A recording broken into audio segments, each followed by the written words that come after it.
afternoon, everybody. I'm going to try and do this without the microphone. If that turns out not to be... No, you need the microphone. Okay, we'll use the microphone. Yeah. Can you hear me? Can you speak louder? Very good. Good afternoon, everybody.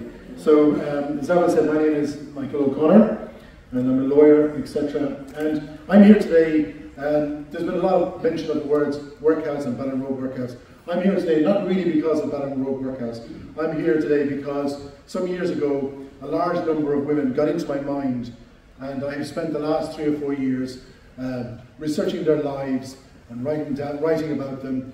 And included in that large group of women are women who made their way through the various workhouses in County Mayo, including Ballinrobe Workhouse. And I've spoken on this topic in various locations before, and it's quite interesting talking about it because on the very first occasion that I spoke on this topic, the organisation who invited me to speak suggested that I not include the word sexual in the title, and that it would be just abuses in Mayo Workhouses. So I followed their lead, and the suggestion was that it would turn people away, it would turn people off.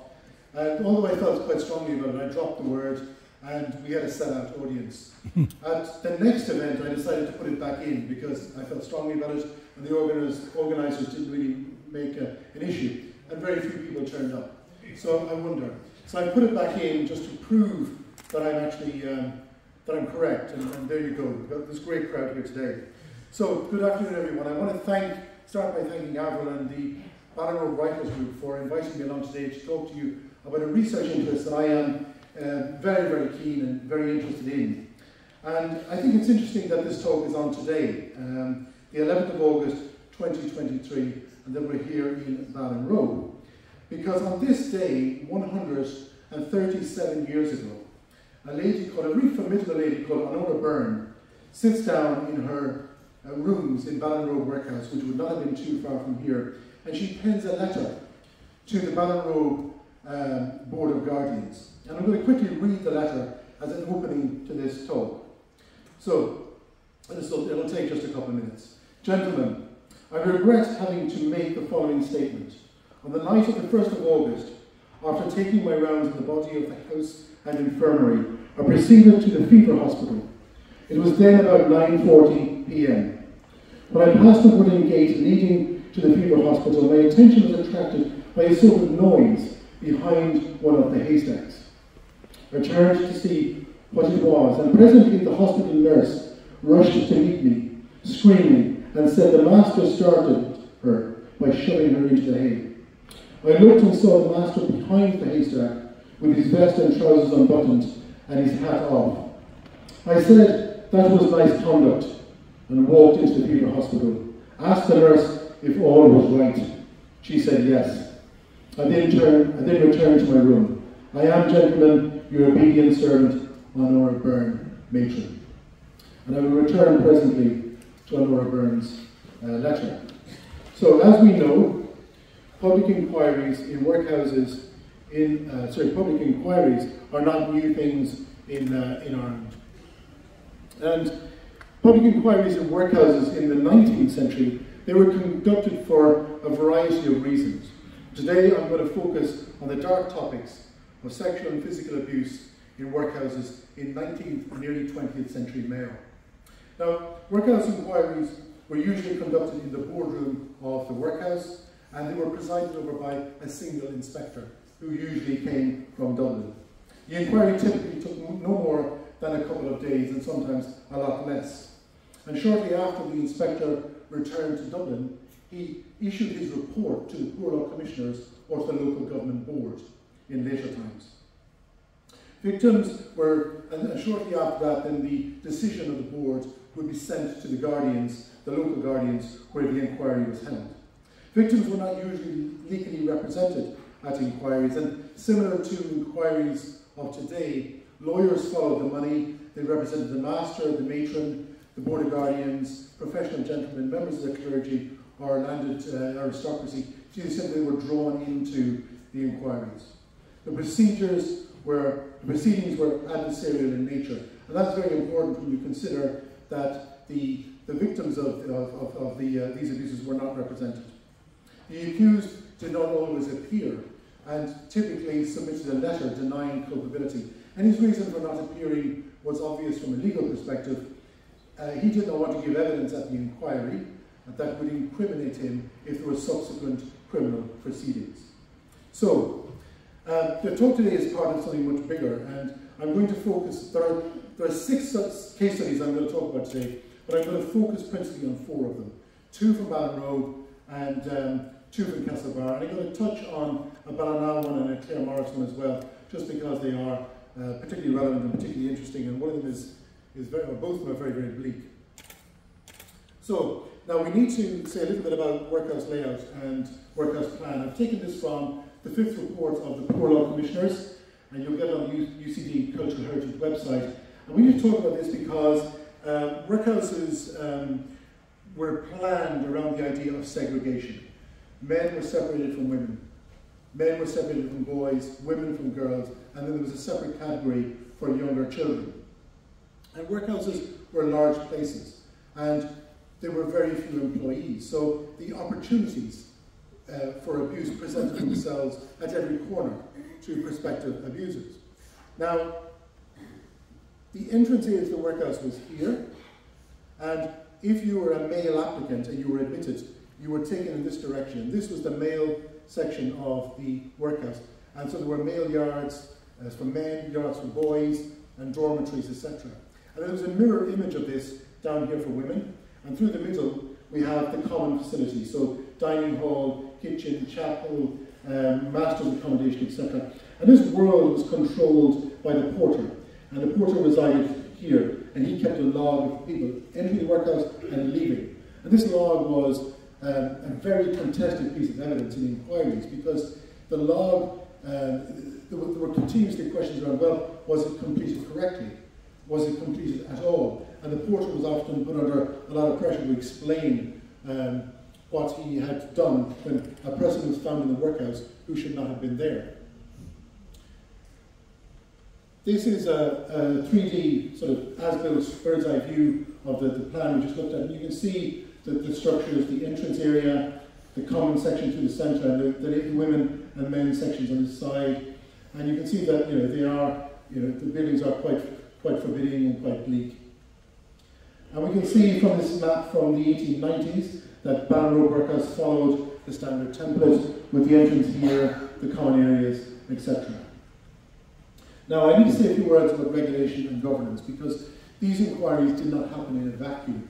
And when you are researching the lives of these women and these episodes, you can very often forget that there was a very detailed and prescriptive regulatory code around workhouses. And the starting point is the Poor Relief Ireland Act 1838, which is online in the Irish Statute Book. And that act is really a comprehensive piece of legislation governing the procurement, the building, the maintenance, operation, management and governance of workhouses. And critically, it includes the provisions, regulatory provisions around setting up a regulator of the Poor Law Commissioners, replaced later on with the Local Government Board, and also it sets up the Local Board of Guardians, and then it deals in detail with each of the officers, including, for example, the Master in Section 31. But you need to read the Act in conjunction with the Workhouse rules, because the rules supplement what the legislation says about the officers. So, for example, the Master is also dealt with in Article 62 of the rules. And as I've mentioned, in 1872, the duties of the Poor Law Commissioners get vested in the Local Government Board. So we have at least one inquiry that's a Local Government Board inquiry in Ballinrobe. So, saying a little bit about workhouse rules and punishment. So workhouse rules, you can see them on this UK website, a fairly detailed document, extensive rule book on all aspects, from dietary to admissions, discharge, punishments, confinement in the reformatories. And the reformatories were wards, one for men, one for women, where what were termed refractory paupers were incarcerated for insubordination, etc. And there were very tight rules around admission to those and how long you could be there. And we'll look at some of those later. In terms of specific offences, The 1838 Act also creates a number of criminal offences, including absconding, insubordination and disobedience. And we see the absolute irony of this piece of legislation in that these offences were a godsend to many of the women, because if they were having, or anybody, men as well, if they were having a terrible time in the workhouse, they committed a minor offence, they were arrested, brought before petty sessions, and they found themselves in a much better environment in Castlebar Prison. So that gives you, I suppose, some idea of how big it was. Now I put up here an example of a punishment book. I've not seen any for Ballinrobe. This one is from Donegal Workhouse, or a workhouse in Donegal, and you should have a look at that. Now these obligations to keep registers, and there were many, so all the officers kept their own, is important in the inquiries, because the moment an inquiry happens, somebody asks for the book, and then there's usually a legal row about whether they can be submitted in evidence, and etc., etc. And usually the people seeking the book excluded are the ones who are concerned the book will work against them when it comes to evidence. Now, case study 1. So Ballinrobe. So we're in Ballinrobe. We're looking at the period in the middle of 1847 up to the middle of 1848. And this is obviously the height of the famine, Black 47, all of those things that we know about. And Peter Conway, the Roman Catholic chaplain, is agitating very actively against William Murphy, who's the master of the workhouse.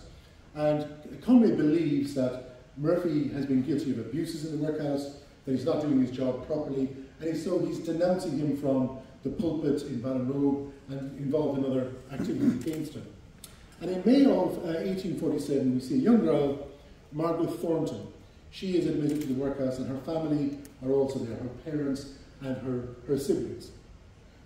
In June of 1847, Margaret Thornton's father dies at the workhouse. And in September, the 10th of September, Margaret herself dies in very contentious circumstances. So, a doctor was not informed, and that was in breach of the workhouse rules, and Margaret was interred without an inquest. Now, at that time, the inquest system was on the verge of collapse.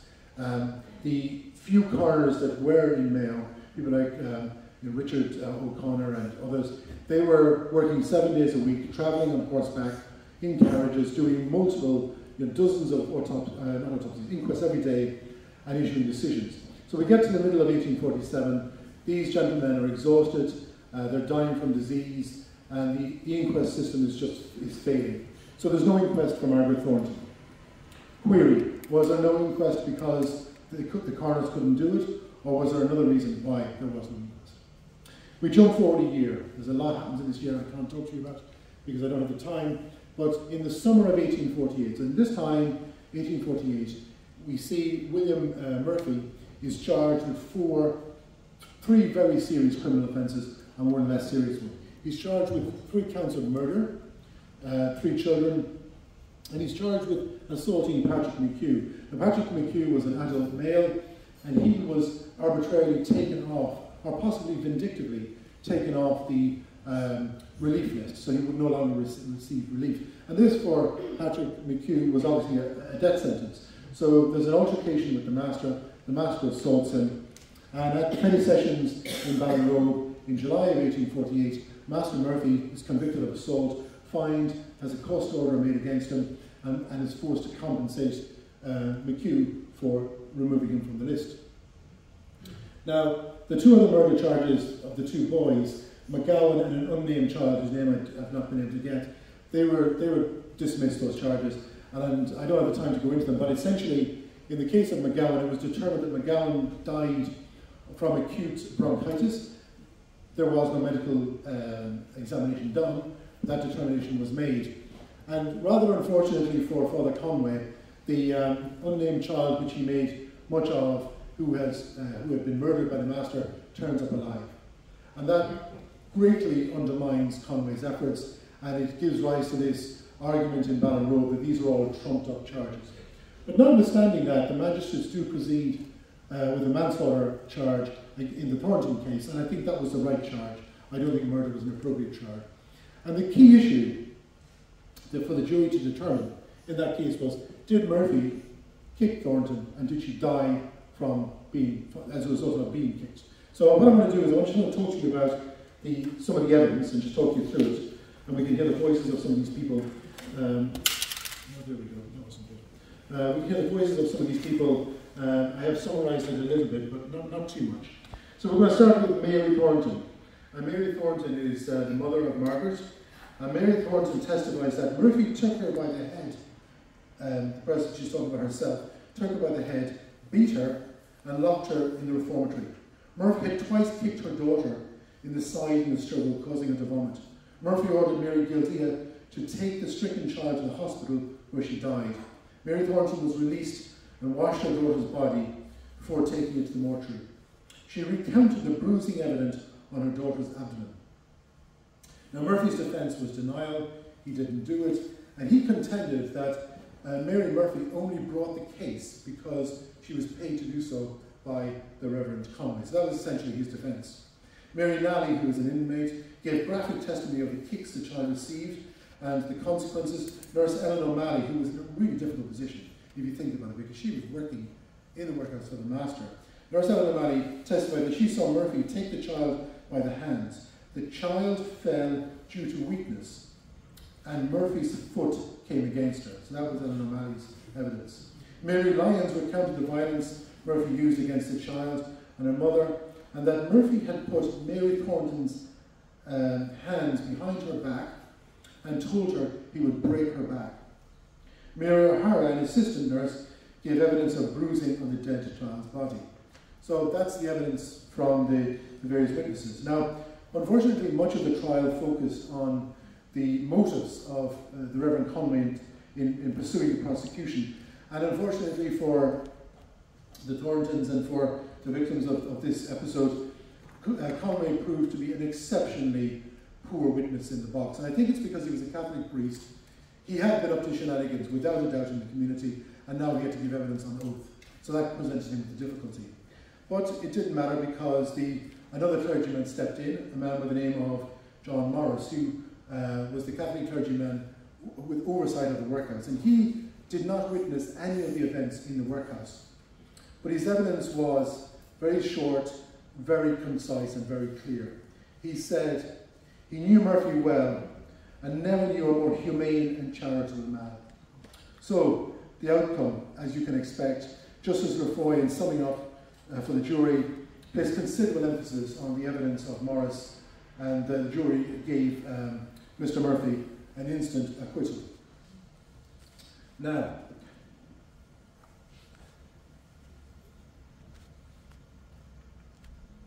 so just the outcomes in a summarised, the facts were heavily contested, but that's the same in a lot of these cases. The lack of medical evidence was obviously key. The role of the Reverend Peter Conway, well, he gets the charge, he gets the case to court, but it undermines it because his evidence is so poor. And of course, the fact that the clergy are at odds with each other certainly does not help the case. Newspaper coverage is extensive, and if you read the Connacht Telegraph, you see the Connacht Telegraph, Frederick Cavendish supporting the side of the victims, and the Mayo Constitution takes the side of the master and the workhouse. So Murphy then tries to prosecute Frederick Cavendish. That doesn't go anywhere. Poor law commissioners have an inquiry. That doesn't really help. There's not great records of that inquiry, although there are some papers in the Trevelyan papers. Murphy resigns and becomes master of Carlow Workhouse. So ultimately, I suppose Conway, achieves his purpose, but it is unsatisfactory. Now, case studies 2 and 3 at Castlebar, these are probably the most important case studies in a Mayo context, just because of the number of issues, the number of witnesses, and the complexity of the issues involved. And this is a list of the PortuGuardian members in the period. I'm just going to mention 3 of them. They were all in one way or another involved, but the key 3 players were John Bull, the proprietor of the Mayo Constitution and a guardian, George Charles Bingham, 3rd Earl of Lucan. We know all about him from evictions in Ballinrobe and Castlebar at the time of the famine.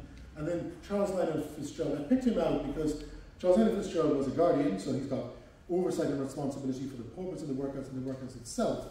But he's also a magistrate, so he sits at petty sessions. And we'll see what the relevance of that is later. Now, this is the group of women. Sorry, no, these are the officers in the workhouse. Just to mention them quickly. Anthony Joseph French is removed as master in 1861 by the Guardians. He's not an effective master. And the reason they remove him is he is unable to control the schoolboys in the workhouse. they're running riot. And secondly, there's a group of women who are continuously in the reformatory, and he's unable to control them as well. So he's moved on, and Patrick Callahan is brought in. And Patrick Callahan is a kicker of women, a whipper of boys, and a thoroughly abusive character. And he presides over Castlebar Workhouse for several decades. Mary Voltaire is the matron, and she is the aunt of John Bull, and that's relevant in this context. Dr. John Carter Barrett, someone I've written about extensively in other contexts, is a very shady Castlebar medical doctor. And Father John Heaney, who is the hero and the villain of the piece. He's a whistleblower. He does an incredible job bringing the women's cases to public attention. He supports them as an advocate, but Heaney comes with baggage, and we'll see what that is in a moment.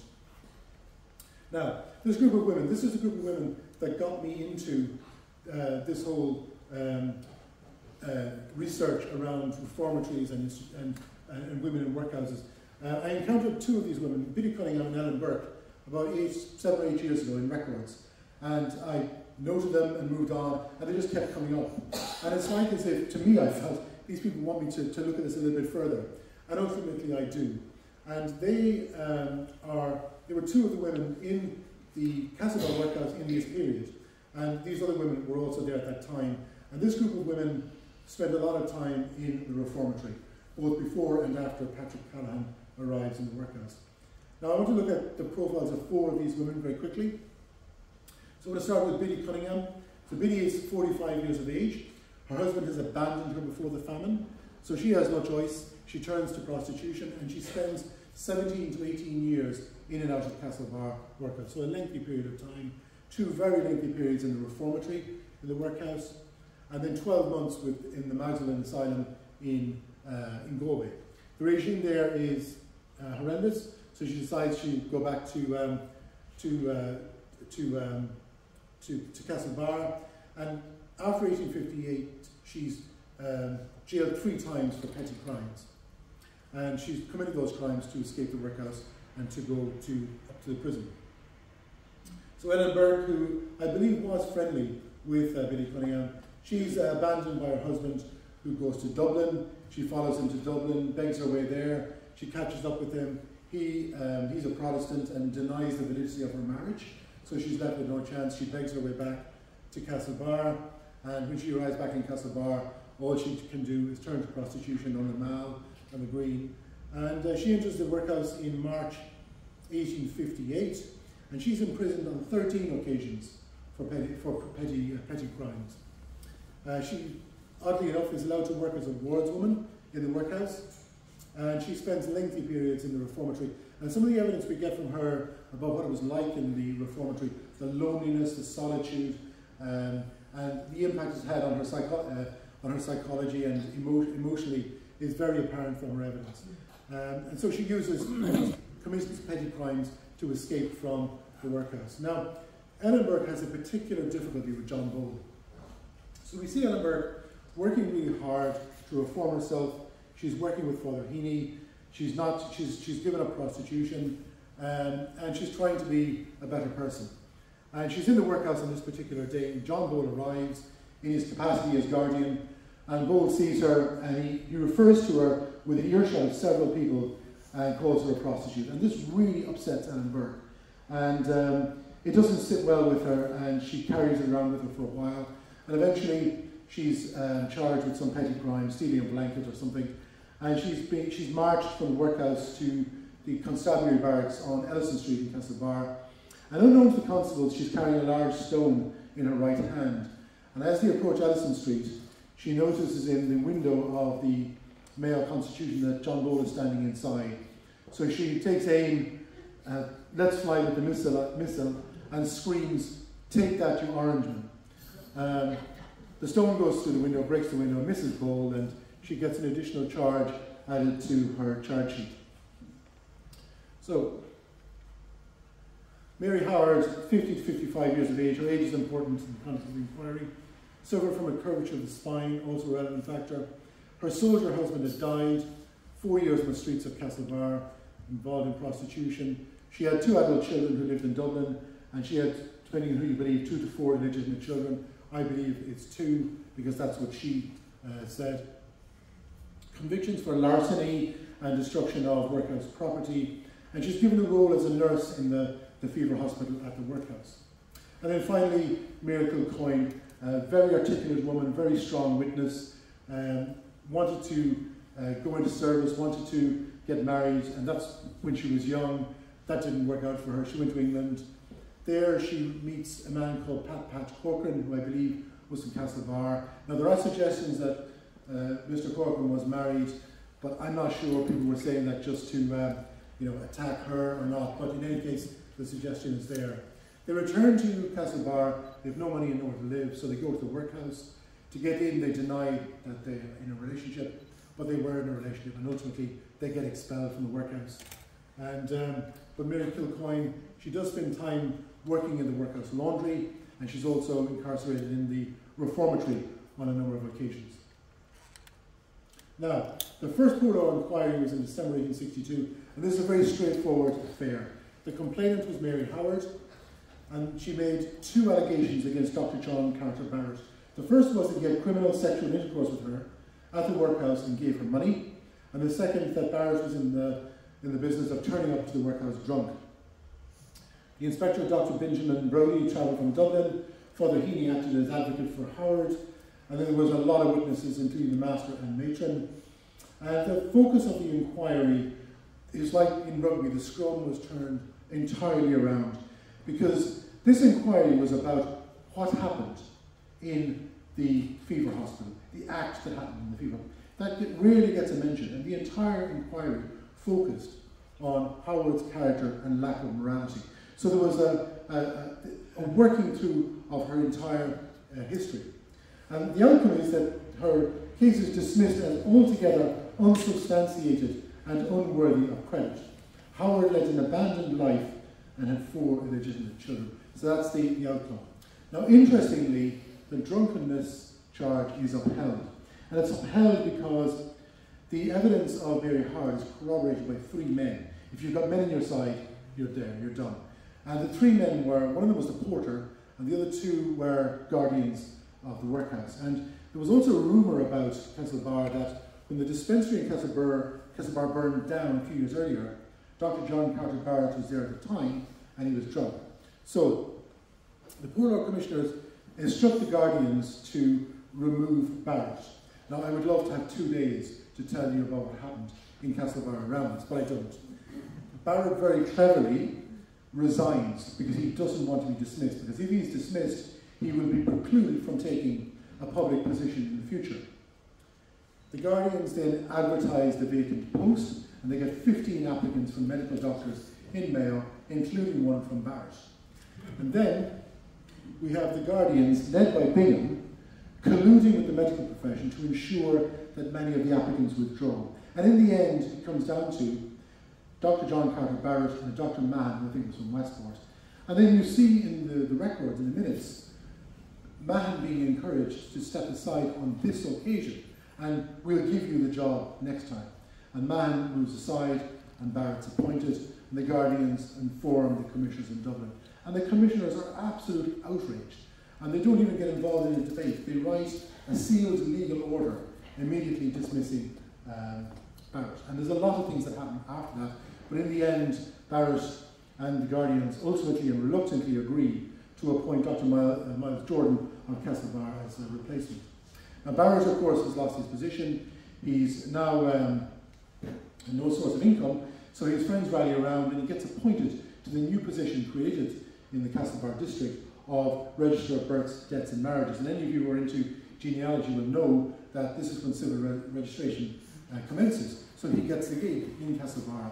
But it's not lucrative enough.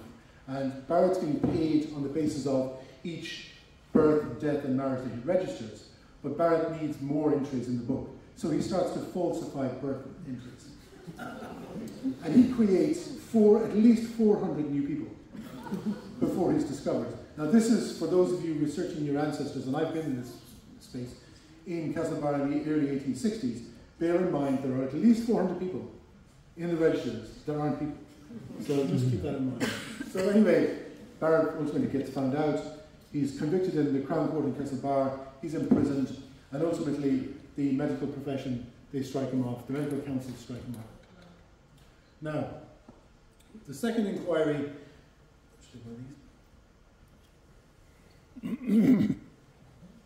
the second inquiry is a much more complex and convoluted affair, and there's a considerable amount of information and documentation around this.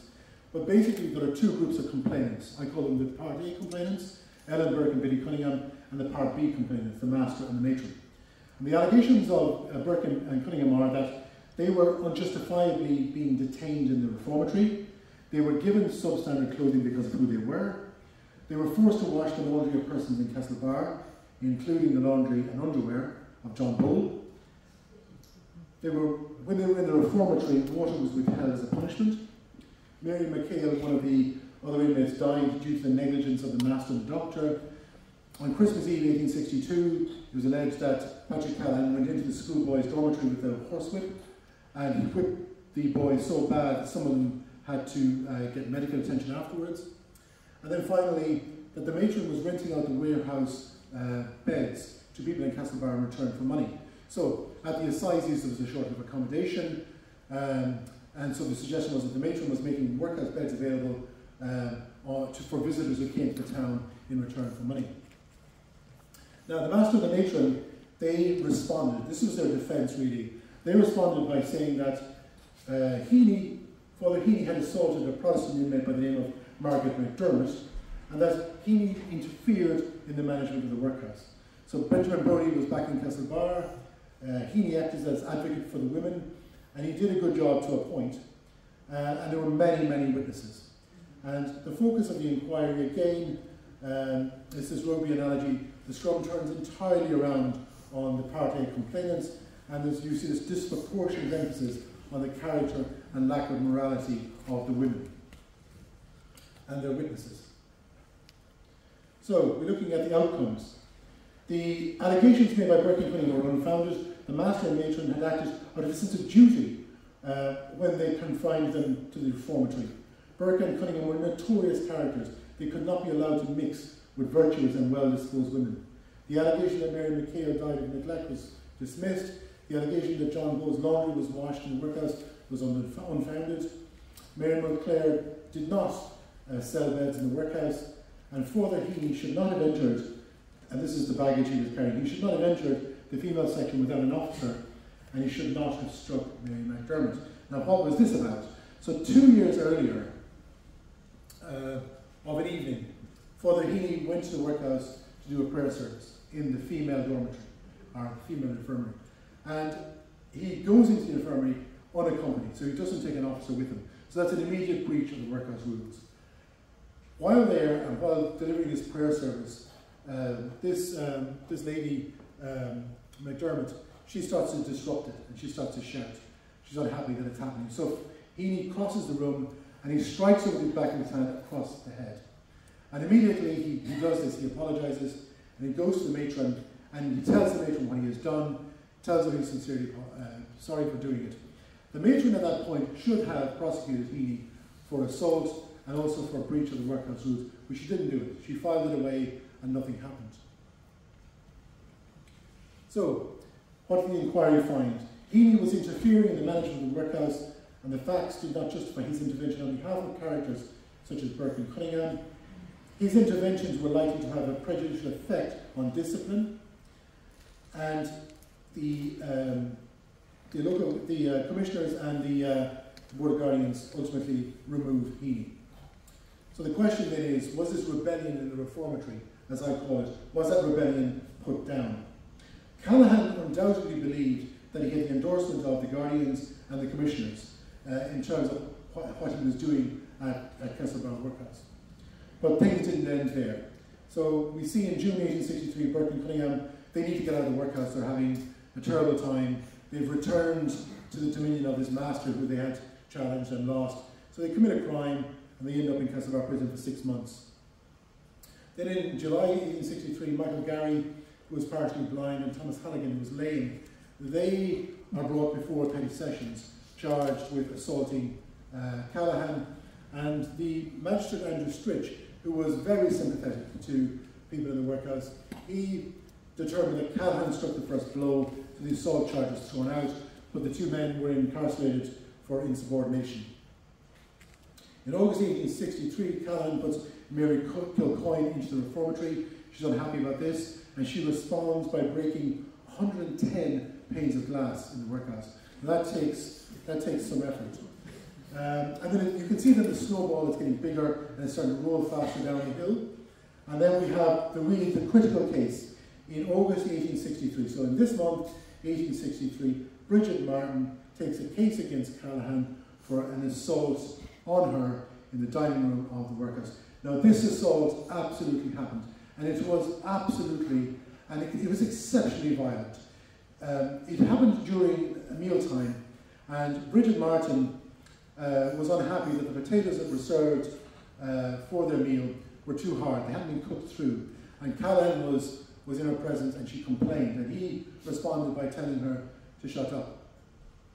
Bridget Martin continued to complain, and Callaghan had a bunch of keys in his hand, and he tightened his fist on the keys, and he struck Bridget Martin across the head so hard that it threw her from the bench onto the workhouse floor. And then he proceeded to try and drag her to the reformatory, but he wasn't able to do so. So Francis Carton, the porter, joined him, and he put his knees on Bridget Martin's chest to restrain her. And eventually they got her by the legs and the hair, they drag her to the reformatory, and then she's kicked several times in the legs, and ultimately she's locked up. And so she takes this criminal prosecution, and it comes before the magistrates in Castlebar, and it comes before Andrew Stritch and another magistrate. And Stritch definitely believes, and says so, that there was an assault. He wants to convict Callaghan. But the other magistrate dissents, so there's deadlock. And the hearing is adjourned for a week. And in that week, 2 things are done. The PortuGuardians get a legal opinion on the interpretation of the rules from Dublin Castle. And it's an appalling, a disgraceful legal opinion that supports Callaghan's position. So that legal opinion is then brought into court. And then crucially, the Guardians organise it so that a 3rd magistrate is added to the bench to break the deadlock. So Charles Allen Fitzgerald of Turla is added to the bench, and it's 2-1 against Stritch, and Callaghan is found not guilty. And the following week, John Bowl goes after both Bridget Martin, and this was the power of a newspaper owner, goes after both Bridget Martin and Andrew Stritch in the press. So the analysis, I'll go through this quite quickly. It's impossible to see how these women could have succeeded on the basis of their testimony alone. At the examination of every complaint focused on the character and morality of the victims and witnesses, and the inquiries descended into a struggle between loose women, and this is the language of the inquiry, loose women and upstanding men and virtuous women. In the credibility stakes, and this is the shocking thing that isn't brought out at all.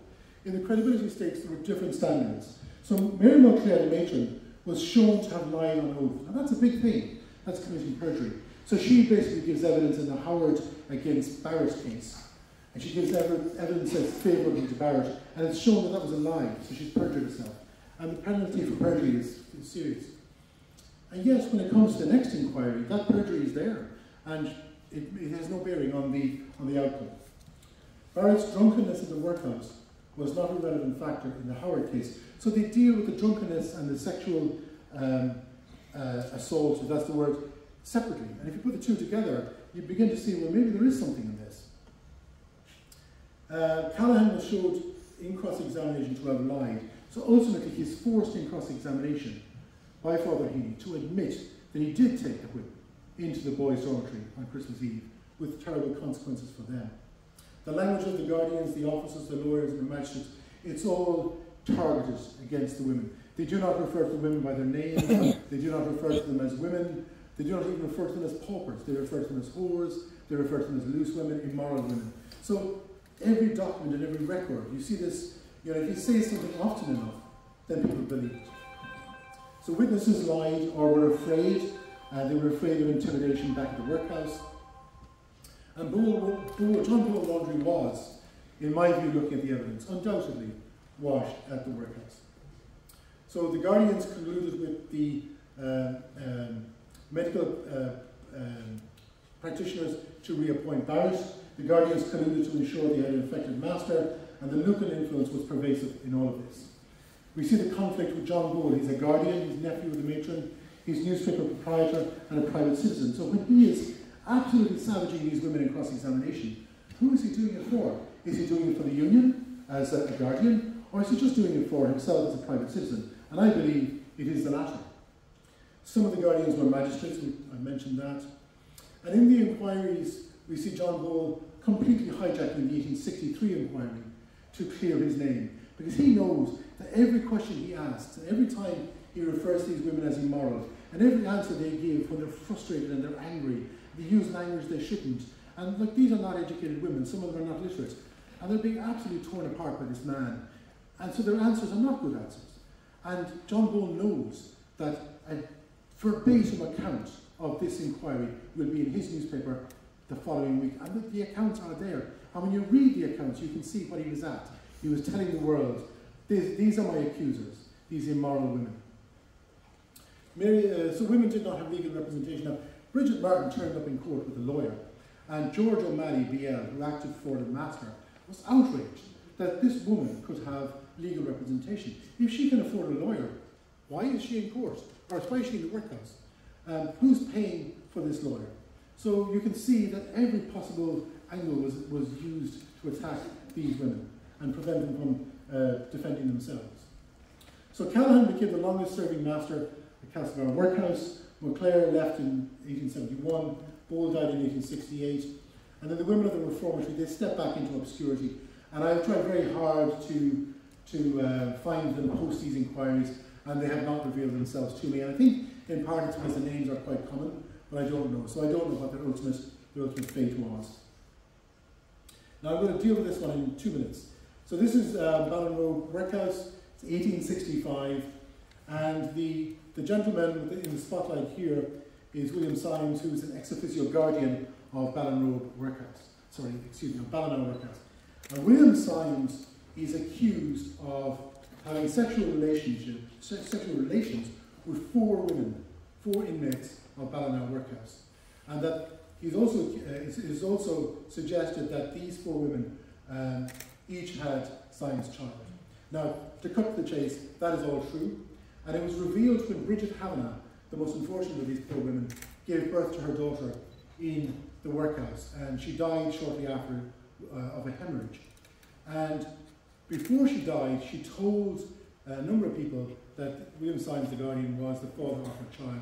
And this resulted in an inquiry, and Symes was found to have committed a gross breach of trust. So, the Poor Law Commissioners, however, because Symes was not an officer of the workhouse, he was a guardian, they couldn't dismiss him, they had no authority over him, so they simply censured him. However, Dublin Castle stepped in and they removed Symes as a justice of the peace, and that disqualified him from being a guardian. So he was removed from the workhouse in that way. But ultimately, he keeps his seat on the Mayo grand jury. Now, there's a whole series of inquiries around Ballina in this period up to 1867, which I'm not going to go into. Just I'm going to note there at the end, the master and the matron ultimately get dismissed for incompetence, and I think that was entirely the right outcome, because putting it, I suppose, as politely as possible, or as easy as possible, from their perspective, it was incompetence plus. Now we're back to Ballinrobe, and this is the War and Peace of inquiries. This ran from 1883 to 1889, and it's several inquiries, and I'm only going to talk about 1 or 2 of them. And there's quite a good bit of detail out there on this one, including in the minute books. So we're dealing with a gentleman called Patrick J. Farrar, and Patrick J. Farrar was a tenant farmer on the Manning estate. In the late 1860s, he signs up to the Fenian movement, so he's a paid-up member. In the late 1870s, he's hanging around with land league people, and he attends a meeting where a land agent by the name of Blake is being denounced, and he is approached, in his words later, by Michael Davitt and other people from the land league, and he's encouraged to withhold 25% of his rent, and he is told that if he does so, he will be given a job with the land league if he is evicted. He withholds the rent, and he is evicted. He travels to Dublin and spends 8 or 9 months wandering the streets, trying to encourage the Land League to keep their promise, which they ultimately do, and they give him a job as a clerk.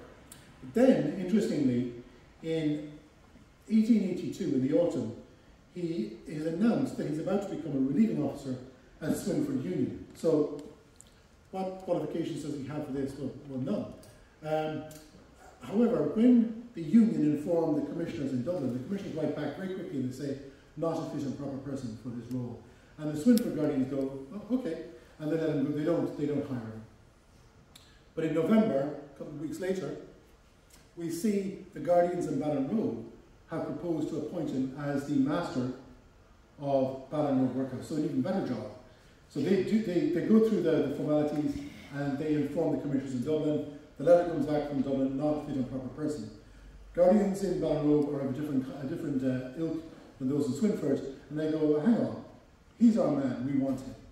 And so they write to Dublin, and it's agreed there will be a public inquiry to look into Farrar's past. And two themes come out of this. One is that he's a drunk and has, and has been for quite some time. And the second is that there are allegations of immorality around him.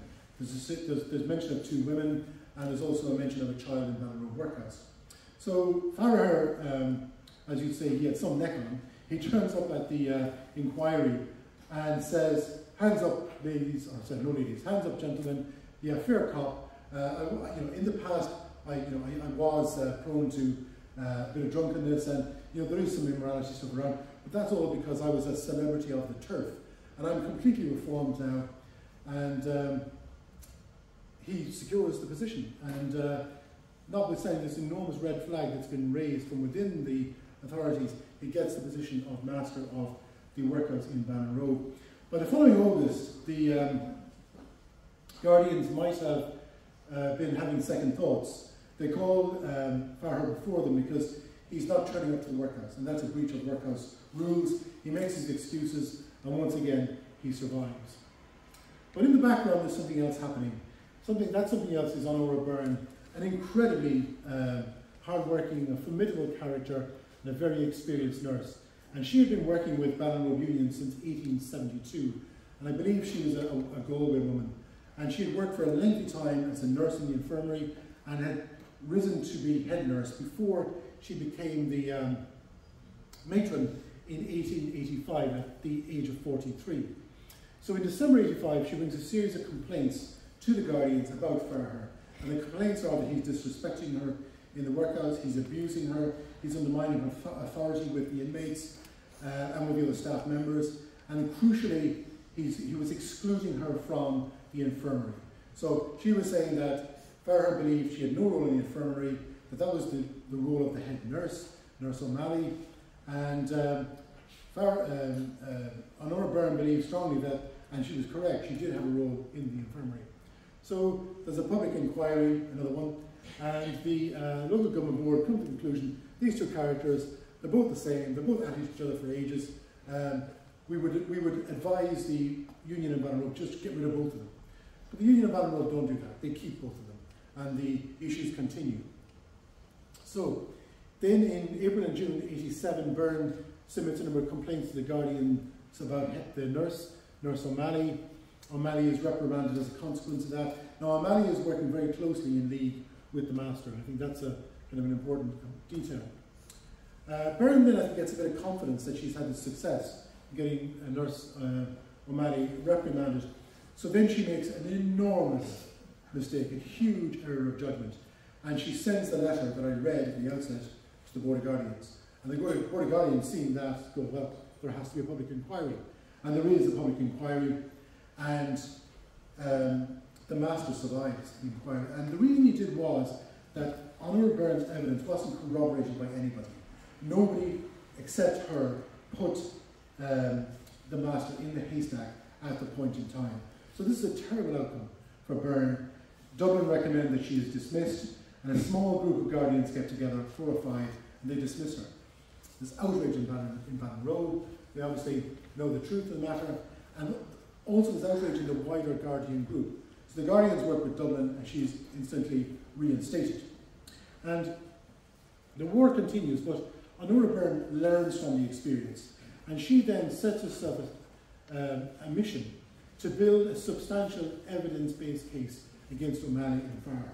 And she works really hard at it over a lengthy period of time, and she puts together a series of allegations with evidence and with corroboration. And the allegations are that patients in the infirmary were in a filthy state, clothes, bedding, and persons infested with vermin, serious neglect of 4 men, all named, and 2 of them had died, untreated bed sores, doctor not attending the workhouse, and that's a completely different story for another day. Head nurse not doing her job, and she also says that she had brought these to the attention of the master and the doctor, but nobody addressed them, and she closes out with the killer punch. And of course, as I had told you previously, they won't allow me into the infirmary, so I can't deal with these issues. She presents her case to the Guardians, and in parallel, several inmates in the workhouse bring parallel cases. And they are corroborating her, and one of those cases was actually an assault case against Farrar. So, there's a very significant hearing, multitude of witnesses, lots of children called, which is quite interesting in its own right, in November 1888. And the outcome of, one of the witnesses gave testimony that the workhouse was not fit for a dog. And rather interesting and amusingly, Byrne brings these vermin-infested bedsheets into the hearing, and of course offers to pass them around, and of course everybody is, no, we're good, we're fine, we won't look at those. So master and matron are removed, and the Guardians advertised for the new positions in January the following year, and the schoolmaster Cunningham, who was an ally of Byrne, gets the job as the master and holds it for some time. And then there's Honour Byrne holds the position until 1909, and I just want to read something because I think it's a nice thing to read. So she was obviously due a pension, and the Guardians met in October 1990. She was ill at the time, to determine how much of a pension she should get. And one of the Guardians had the following to say: Miss Byrne has perhaps the longest record of faithful service of any officer of this union, and during that long period of 38 years, there has never been a shadow of doubt or suspicion raised against her integrity, her honesty of purpose, or fidelity in the discharge of her duties. And that statement was endorsed by all of the other Guardians, which in many ways is highly ironic, because many of them would have known what had gone on in the past. In any case, she's awarded the highest pension possible, and although she has just less than 38 years service, she's deemed to have 40, which is, I think, quite a nice way to close it off. Now, Claire Morris, again, very quickly. This, for me, is the one, this is the most heinous, I think, act committed in a workhouse that I've certainly seen in Mayo, in my review of the workhouses. So we're in 1904 now, so we're into the 20th century, and we're looking at Master Andrew French Crean, born in the United States, brought back to Ireland by his father, in his mid-20s, marries a lady from Westport, and they move into the workhouse. And the Honour Byrne in the workhouse at that time was another really great character, Margaret Josephine Quirk, head nurse, and she was pretty formidable as well. But the interesting thing about her was she was much younger than Honour Byrne. She may have been in her late 20s, maybe early 30s. The Queens have 2 children, and then sadly Emily Queen dies of TB in 1902 in the Claremorris Workhouse. And then the shocking revelation in 1904, the Master Queen is accused of serious misconduct at the workhouse in Claremorris. So what did he do? Well, there's a lot of detail around this, but in essence, in summary, what he did was he created a subterfuge in the workhouse. And that subterfuge drew the staff out of the workhouse. And it drew Nurse Quirk out, and it drew other nurses out from the infirmary. He then goes into the infirmary, but what he didn't know was there was a really old woman in the infirmary who wasn't asleep. And he took inmate Catherine Beatty by the wrists. And Beatty was partially disabled, and she was also an unmarried mother. He takes her by the wrists and he guides her out of the workhouse, and he takes her to the dead house, the mortuary. And in the mortuary he makes her available to an unnamed man, and we never do find out who this man is, for sex acts. And Quirk returns to the infirmary, realises what's happened, and she is horrified. So this search of the property commences, and it's a large workhouse like Ballinrobe. Ultimately they push in the door of the mortuary and find poor old Catherine Byety on the table, undressed. The man, the unnamed man, covers his face, so we never know who he is. And Green just stands there, and they help her down to the table. They get her dressed, take her back, and then Quirk is concerned because she needs to bring this to the public attention, but she's afraid, and naturally so. So she goes to the Reverend Kilkenny, and he has no difficulty taking it to the authorities. So there's an immediate hearing, and it was pretty straightforward because there was so much evidence against him. There was no sympathy. It created an enormous scandal in Claremorris, so he had no public support either. And so he's dismissed as master of the workhouse. So it's a huge story in the press, and you can look it up if you want to see it. It's a national news story, and interestingly, there's no criminal prosecution against Crean. And I can think of a number of criminal offences that might be relevant. But he emigrates to the United States. He's allowed to build a new family there, and if you look on the internet, you will find his happy family and his family tree in the United States. So I'm not going to go into this. Now, just by way of some conclusions, workhouses were heavily regulated spaces. So if you're writing about workhouses, you need to be aware that this regulation existed. These things just didn't happen in a vacuum. It wasn't completely lawless. The law was there. It was not a problem with the law. It was a problem with individuals. And I've already mentioned the criminal offences that were there. Whistleblowers, they played a really critical role. Father Heaney in Castlebar, Father Kilkenny in Claremorris, Father Irwin up in Ballina, and Father Conway here in Ballinrobe. I think he went about it the wrong way, but it were difficult times. So the clergy played a really phenomenal role. And I think it's so interesting to look at those clergymen as individual officers within institutions that are controlled by the state. They are individuals within a much bigger institution. And then when you look to post-independence Ireland, where the church gets complete dominion over the people and the institutions, the desire to highlight abuses goes away, because the church cannot point a finger at the church.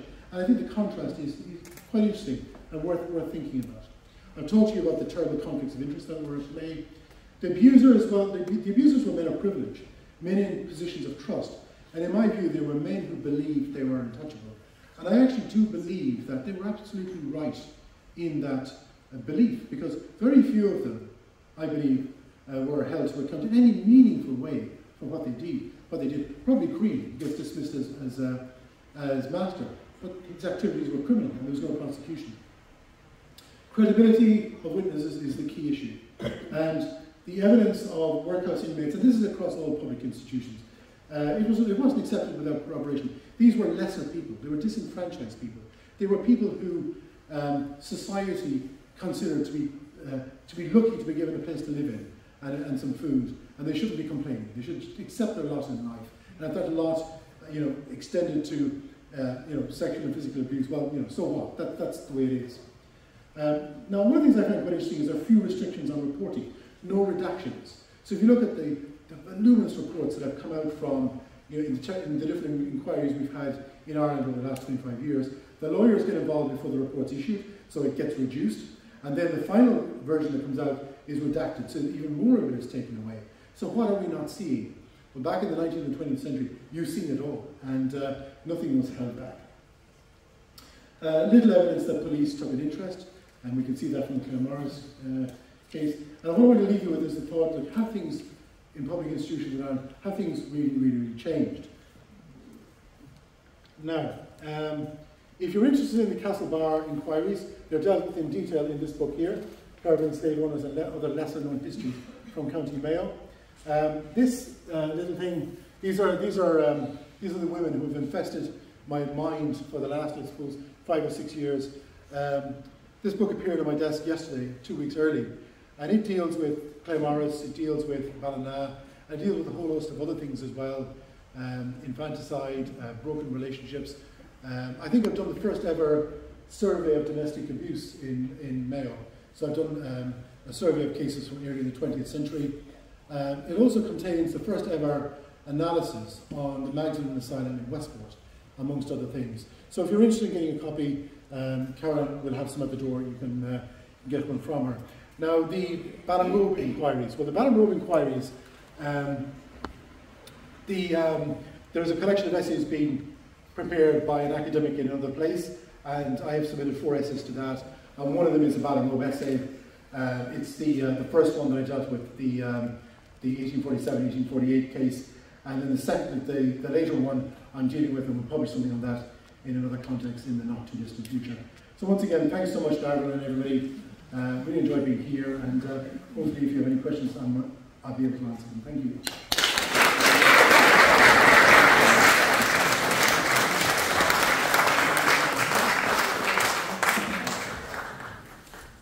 Thank you very much, Michael. I'd like to invite Ms. Anne Patterson, member of the Writers Group, who will respond.